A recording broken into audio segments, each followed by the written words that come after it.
Hello everyone, my name is Rob, welcome to Kinetic Rugby League. In this video I'm going to be giving you my match review of Papua New Guinea versus Cook Islands. Let's get started. So we're going to be starting with the losing team, which was the Cook Islands. They put 16 points past Papua New Guinea. They completed at 85% and they won in most metres made areas. I thought they played with quite a lot of pace, especially down the middle, directly down the middle, with the hookers making runs from dummy half, quick play the balls, quick passes off to the forwards.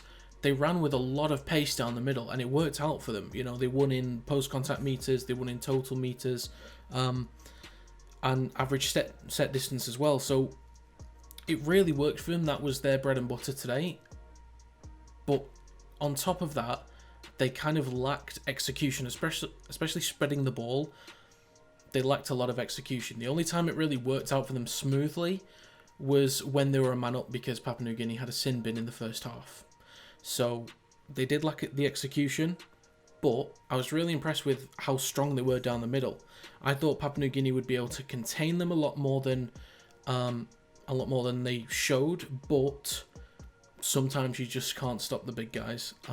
As strong as the Cummels are, just some very strong running from the forwards from the Cook Islands.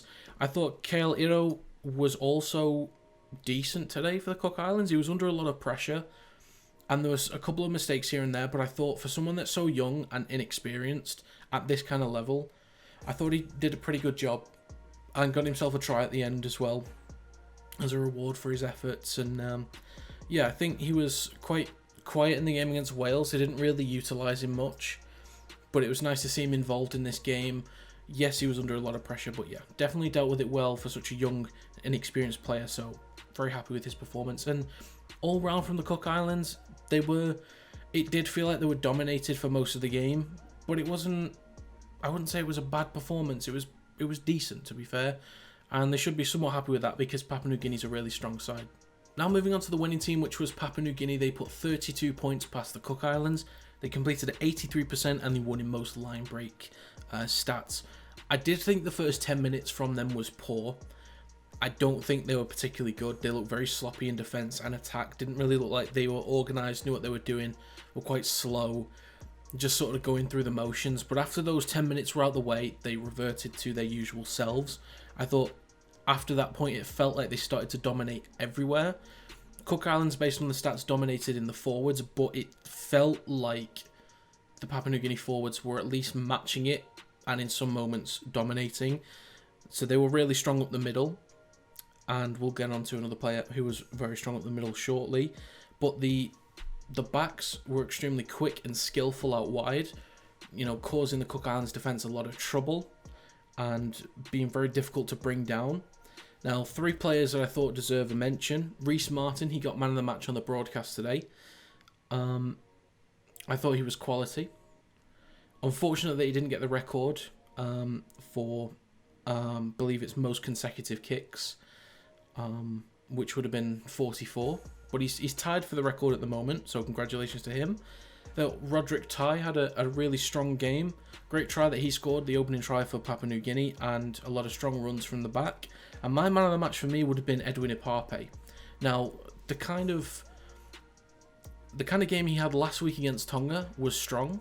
It was a really, really good game, but this week for me just felt completely different. He looked so much quicker, so much stronger, and was just a complete menace. It was really difficult to stop down the middle.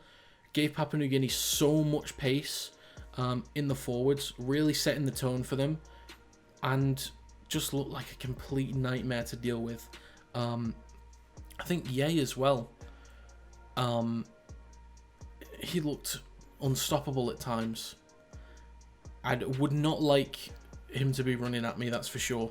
But yeah, I think those three plus Ye had some incredible games. And I like the way that when there's an off-the-cuff moment that Papua New Guinea needs to deal with, maybe there's a kick to the corner and it's maybe underdone slightly, they usually win the challenges in the air.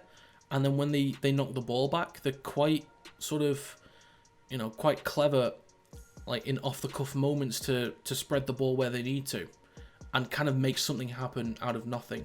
So I like that about them, and yeah, I thought they were really strong today. Wasn't perfect, obviously, with the first 10 minutes, as I mentioned, but another strong performance from them. Just the final thing I want to come on to are the sin bins and one of the tries that was awarded. I think the sin bin for the Cook Islands was absolutely called for. PNG players tackled. Another player just tips him upside down, completely flips him over, and is slammed to the ground. Definite sin bin. I thought the sin bin for the PNG player, I think that was Ye in the first half. Going in for the tackle, swings his right arm around, may have been a closed fist, but makes contact with the head. That's definitely a sin bin as well. And Gelling's try that was awarded by the video referee.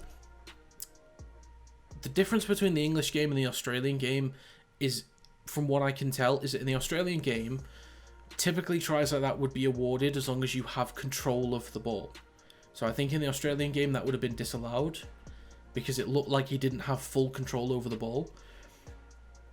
In the English game, typically, as long as you've not knocked on and there's some downward pressure on the ball, then it's awarded as a try. And it looked like he didn't drop the ball, just the ball started to kind of roll out of his hand, and as it was, he put downward pressure on the ball with his fingers. So I probably would have given that as a try. I wouldn't have said it was a knock-on.